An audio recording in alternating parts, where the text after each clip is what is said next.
Berikutnya Christian Rudolph Tobing, the smiling killer atau pelaku pembunuhan yang terekam CCTV tersenyum sesaat setelah membunuh korbannya, akhirnya diungkap polisi. Untuk memuluskan rencananya, pelaku bersiasat mengikat tubuh korban dengan dalih prank untuk konten podcastnya.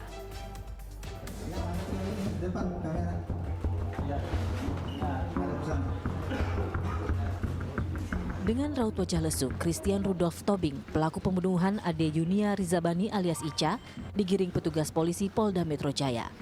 Dari hasil penyidikan dan fakta yang didapat, tersangka Rudolph dijerat pasal 340 atau pembunuhan berencana dengan ancaman maksimal hukuman mati.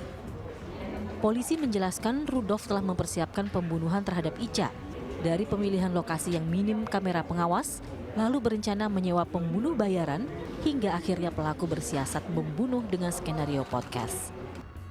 Konten podcast dirancang seolah korban menjadi sandera dengan mengikat tangan dan kakinya menggunakan kabel plastik hingga berujung pembunuhan.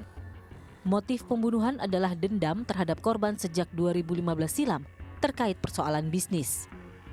Ternyata yang bersangkutan ini sudah ada konflik dengan salah satu target inisial A sejak tahun 2015, di mana antara keduanya ini ada hubungan kerjasama bisnis HT.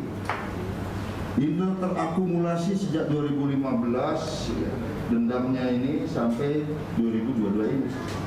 Apalagi setelah melihat saking dendam kesumatnya, kemudian dan teman-teman yang dua orang ini juga tahu bahwa yang bersangkutan ini dendam dengan inisial H ini, mereka tetap berhubungan, artinya berteman. Selain membunuh, tersangka Rudolph pun membawa sejumlah harta benda milik korban, seperti uang tunai, laptop, kartu ATM, hingga troli yang digunakan oleh tersangka saat membawa jasad korban ke mobil. Kasus ini menyita perhatian publik saat warga temukan sesosok mayat terbungkus kantong plastik di kolong tol Becakayu, Bekasi, Jawa Barat, 18 Oktober lalu. Tak lama berselang, tersangka ditangkap dan tersebar rekaman CCTV aksi tersangka setelah habisi korban.